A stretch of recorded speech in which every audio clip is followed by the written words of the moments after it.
No início de tudo, antes mesmo da concepção do tempo, Deus existia como o único ser desde a eternidade. Em um ato majestoso, ele decidiu criar os céus e a terra, dando origem a toda a existência. Uma obra magnífica que refletia sua soberania e criatividade incomparáveis. A coroa de sua criação veio com a formação do homem, moldado à sua própria imagem. Esta criatura singular recebeu o fôlego da vida diretamente de Deus, tornando-se um ser vivo, consciente e dotado de livre arbítrio. A harmonia reinava nos primeiros dias, e o homem desfrutava da proximidade divina no Éden. No entanto, mesmo neste paraíso, a humanidade enfrentou sua maior provação. Adão e Eva, os primeiros seres humanos, sucumbiram à tentação sutil da serpente. O fruto proibido, oferecido com promessas enganosas, tornou-se o catalisador da queda. A desobediência introduziu o pecado no mundo, alterando irreversivelmente a relação entre Deus e seus filhos. Ao morderem o fruto proibido, Adão e Eva experimentaram a amarga realidade do afastamento de Deus. Suas ações resultaram não apenas em sua própria queda espiritual, mas também na herança do pecado para toda a humanidade. A pureza inicial foi substituída pela consciência do bem e do mal. E o Éden foi deixado para trás, guardado por querubins. Este episódio fundacional, registrado nas páginas da Bíblia, ilustra a fragilidade humana.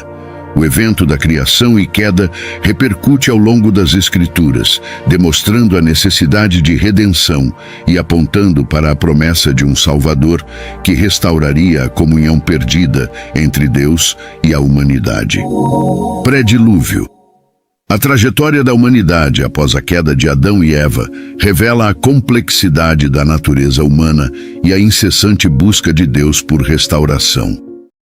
O mundo antigo estava repleto de intrigas e desafios, com sociedades que se formavam e se estabeleciam de maneiras distintas. Entretanto, o coração das pessoas se afastava da moralidade e integridade, cedendo às tentações e se desviando do caminho da retidão. O livro de Gênesis nos transporta para esse período onde a humanidade, apesar da orientação divina, encontrava-se em um estado de decadência moral.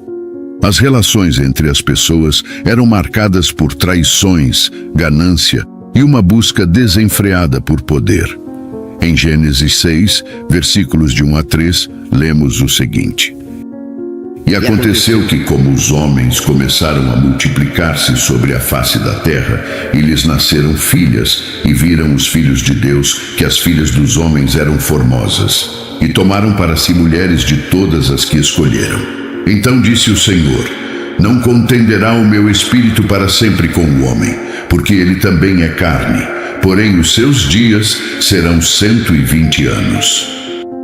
Algumas interpretações acerca desta passagem reputam que filhos de Deus quer referir-se a anjos, que desobedecendo à ordem natural das coisas, desceram à terra e possuíram as mulheres de maneira a gerar uma raça híbrida de gigantes, descritas por alguns como sendo os Nefelins. Seria esta a gota d'água que faz com que Deus envie o dilúvio. Por outro lado, há que se entender que o capítulo 6 de Gênesis está contextualizado com os capítulos 4 e 5, de maneira que no capítulo 4 vemos o retrato da descendência de Caim, enquanto no capítulo 5, a de Sete, terceiro filho homem de Adão. Desta forma, o termo filhas dos homens parecem se referir às mulheres descendentes da linhagem ímpia de Caim. Já a descendência de Sete representa a linhagem que permanece fiel ao Criador, nomeada como filhos de Deus. A palavra gigante, que define o fruto do cruzamento destas raças, vem originalmente da tradução de King James e pode ser também traduzida como decaídos ou tiranos. Independentemente destas interpretações, nesse contexto turbulento surgiu a figura de Noé. Este homem é apresentado na Bíblia como uma figura de extraordinária justiça e retidão, destacando-se em meio à corrupção que permeava sua sociedade. Noé era filho de Lameque e neto de Matusalém. Além de sua esposa, Noé teve 3 filhos, Sem, Cam e Jafé. A introdução de Noé na narrativa bíblica é marcada por características que o distinguem como alguém singular. O livro de Gênesis o descreve como justo entre os seus contemporâneos e homem íntegro entre o povo da sua época. Essas palavras reverberam como um elogio divino à integridade de Noé, tornando-o uma figura central em meio à decadência moral que envolvia o mundo antigo. Enquanto a sociedade ao seu redor se entregava a práticas corrompidas e distanciava-se dos caminhos divinos, Noé permanecia firme em sua devoção a Deus e em sua conduta irrepreensível.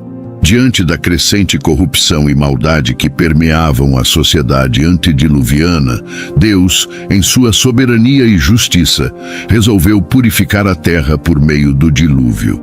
O relato bíblico, encontrado no livro de Gênesis, revela a decisão divina de intervir diante da degeneração moral que atingira um ponto crítico. Nessa hora, Deus olha para Noé e encontra nele uma luz de retidão e justiça. O chamado divino a Noé revela-se como um ato de graça e escolha divina. Deus, em sua sabedoria, decide não apenas destruir a criação, mas oferecer uma oportunidade de preservação e renovação através de Noé. O texto bíblico destaca que Noé, porém, encontrou graça aos olhos do Senhor, indicando que sua relação com Deus foi o fator determinante para sua escolha. Deus comunica seu chamado a Noé com instruções detalhadas sobre a construção da arca. A complexidade do projeto e a meticulosidade dos detalhes refletem a seriedade do propósito divino. Noé, como um homem de fé inabalável, recebe a tarefa monumental com submissão e obediência.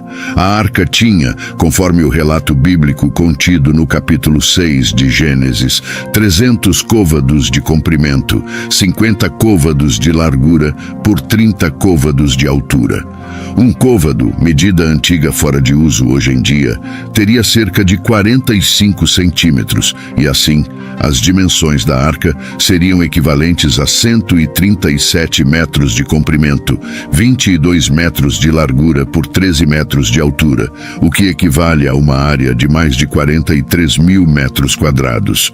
A Bíblia descreve a arca como tendo 3 andares, uma abertura para iluminação e compartimentos específicos para animais de todas as espécies. Deus, em sua onisciência, revela a Noé as especificações exatas para a arca.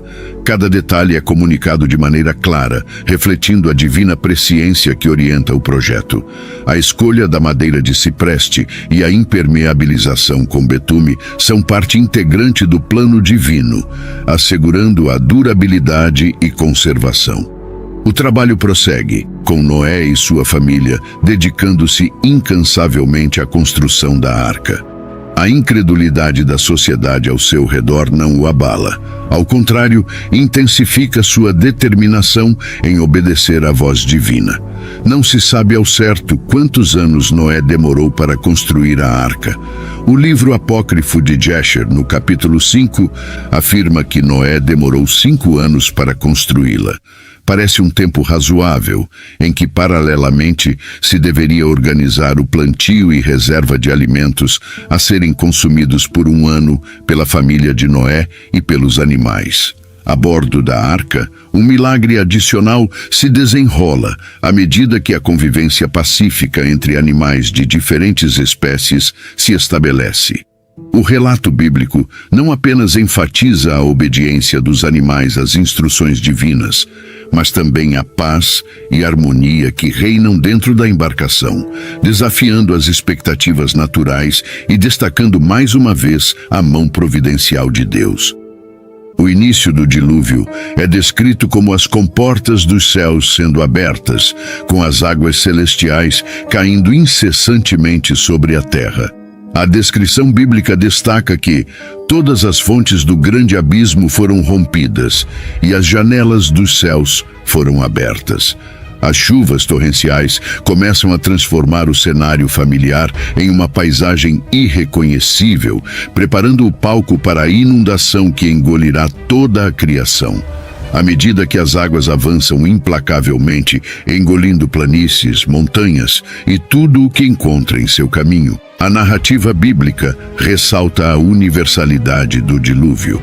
A Bíblia deixa claro que todas as montanhas mais altas debaixo de todo o céu foram cobertas. A chuva cai incessantemente por 40 dias e 40 noites, mergulhando a terra em um estado de fluxo constante. A arca, construída por Noé, flutua nesse vasto oceano de águas turbulentas, representando não apenas um abrigo físico, mas um símbolo de salvação divina em meio ao dilúvio. A narrativa destaca a providência divina que guia a arca através das águas, protegendo Noé e sua família.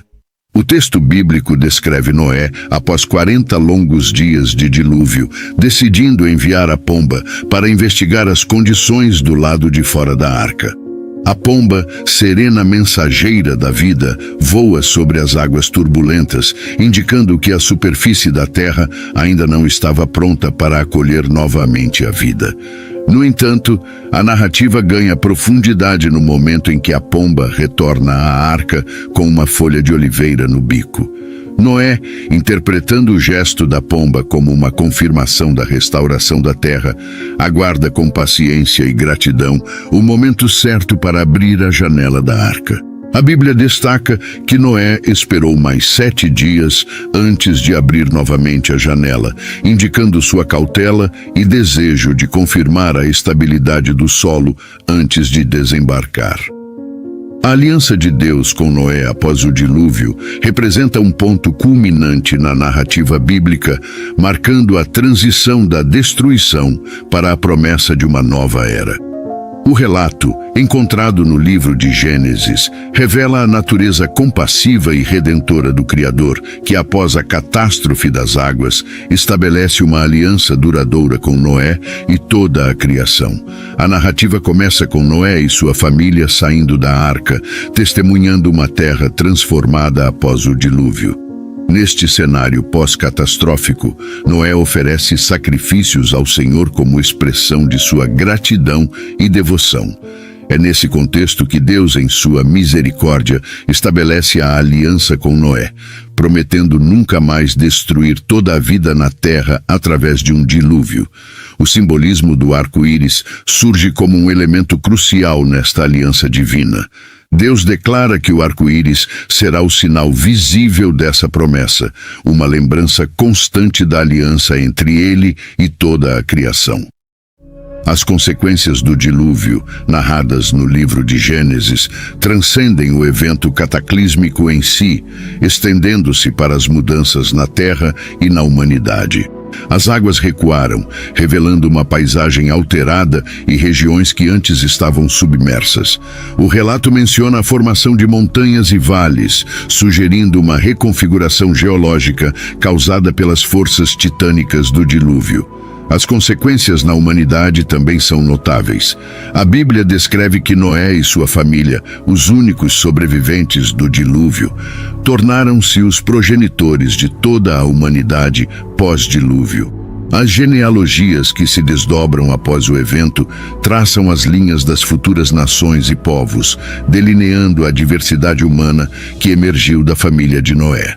Os 3 filhos de Noé, Sem, Cam e Jafé, e suas respectivas esposas, são apresentadas como os pais das diferentes linhagens que se espalharam pela terra. Cada uma dessas linhagens deu origem a diferentes grupos étnicos e nações, contribuindo para a diversidade humana. Sem foi abençoado por Noé e lhe foi atribuída a responsabilidade de repovoar a região que mais tarde seria conhecida como o Oriente Médio. Este é frequentemente associado aos povos semitas, incluindo hebreus e árabes. A Jafé foi atribuída a tarefa de repovoar as regiões que abrangeriam a Europa e partes da Ásia. Gênesis capítulo 9, versículo 27, afirma: Deus alargue a Jafé. enquanto Cam, por sua vez, recebeu uma designação para repovoar a região que mais tarde seria associada à África. A descendência de Cam é frequentemente ligada aos povos africanos.